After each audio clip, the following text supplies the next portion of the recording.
What's up, Barry? All right, man. What do you know, babe? You can take out the mask, Doug. The case fatality rate's like 0.1 to 0.3 according to Is it really?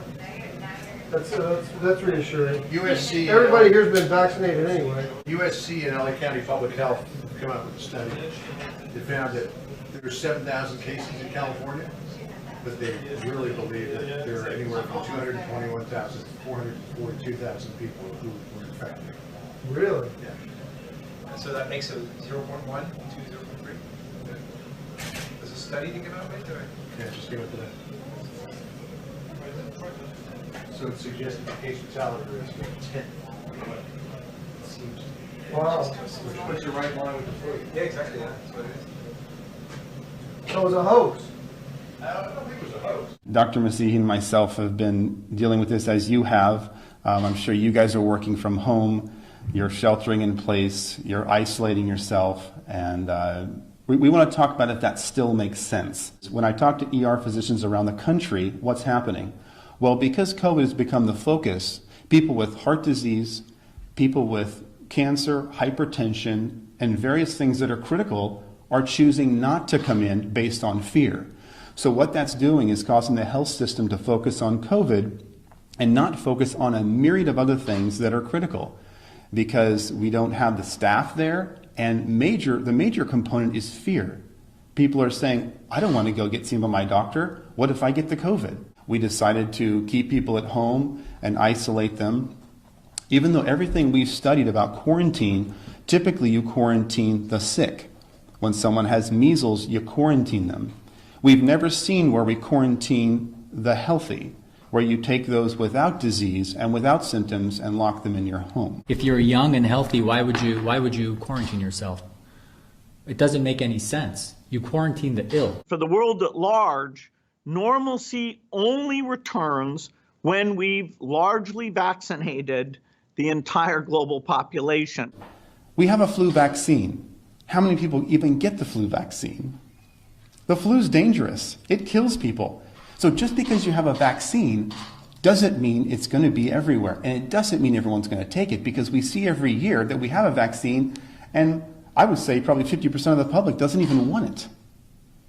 So just because you have a vaccine, unless you force it on the public, doesn't mean they're going to take it. May 21st, 1992, and transcribed from a tape recording made by a Swiss delegate, Michael Ringier, publisher and CEO of Ringier Incorporated. Henry Kissinger said, "Today, Americans would be outraged if UN troops entered Los Angeles to restore order. Tomorrow, they will be grateful.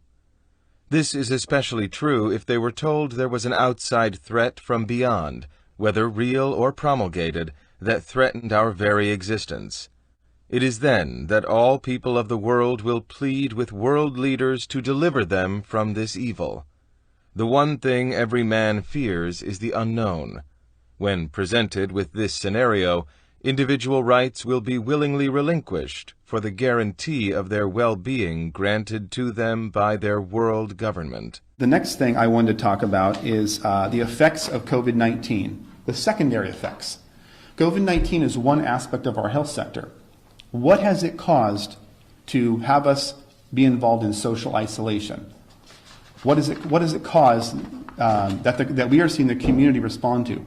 Child molestation is increasing at a severe rate.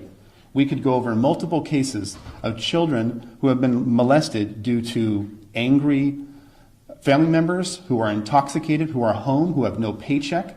These things last a lifetime. This isn't about a seasonal flu. These are things that will follow these people and affect them in a negative fashion for their life. And these are secondary effects from COVID. And these are from me talking to ERs, talking to my doctors, and talking to people across the country and finding out what they're seeing. Spousal abuse. We see people coming in here with black eyes and cuts on their face. It's an obvious abuse case. These are things that will affect them for a lifetime, not for a season. Alcoholism, anxiety, depression, suicide. I talked to Donnie Youngblood and various people in the community, and I've asked them, how are things going? Suicide is spiking. Education has dropped off. Economic collapse. Medical industry, we're all suffering because our staff isn't here and we have no volume. These are all real things that I'm seeing every day. I don't read about this stuff. I'm seeing it in my clinics.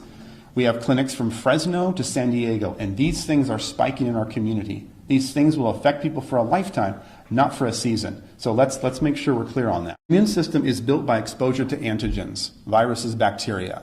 You don't take a small child, put them in bubble wrap in a room and say, go have a healthy immune system. This is immunology, microbiology 101. This is not something, this is the basis of what we've known for years. What I'm seeing is when you take human beings and you say, go into your house, clean all your counters, Lysol them down, you're going to kill 99% of viruses and bacteria, wear a mask, don't go outside. What does that do to our immune system? Our immune system is used to touching. We share bacteria, staphylococcal, streptococcal bacteria, viruses.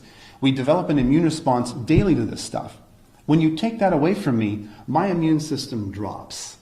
As I shelter in place, my immune system drops. You keep me there for months, it drops more. And now I'm at home, hand washing vigorously, washing the counters, worried about things that are indeed what I need to survive. Let's follow the science. This is immunology, folks. This is microbiology. This is what we've combined together. We have 40 years of experience in this. This is common sense immunology. So quarantining and social distancing is worse for us, you're saying? It decreases your immune system.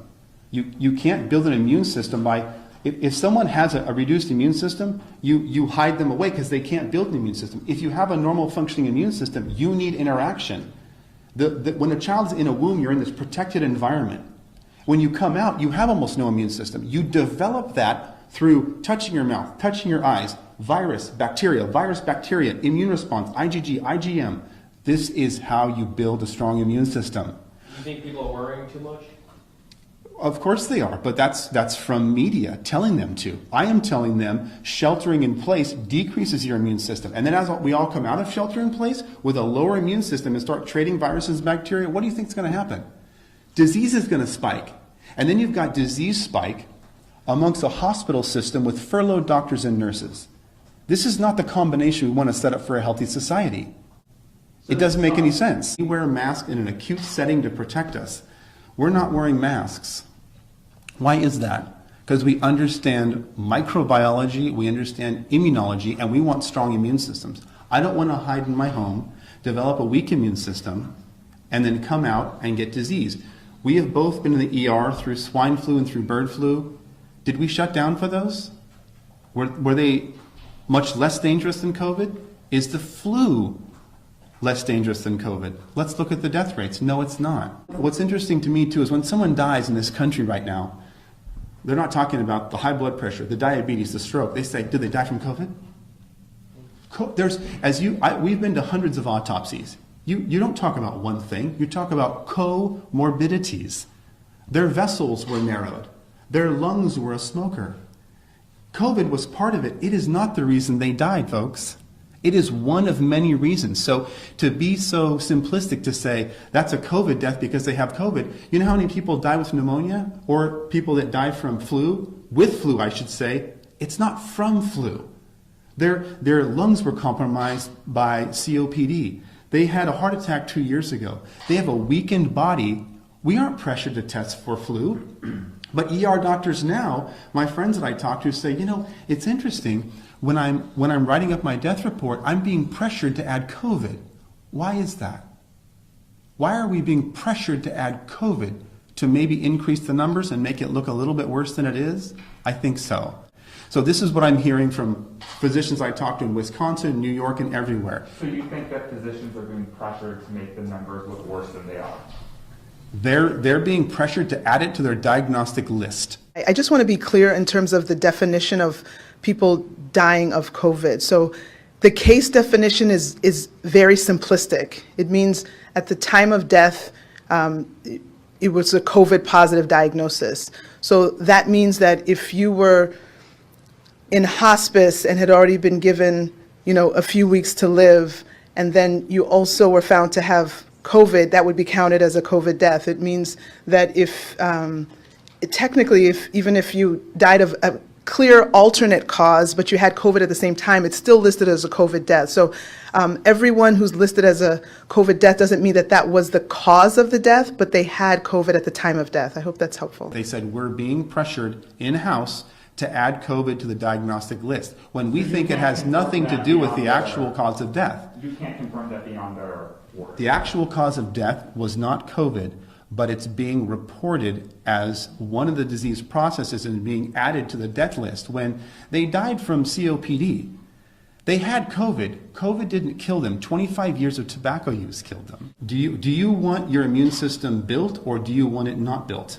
The building blocks of your immune system is virus and bacteria, end of story.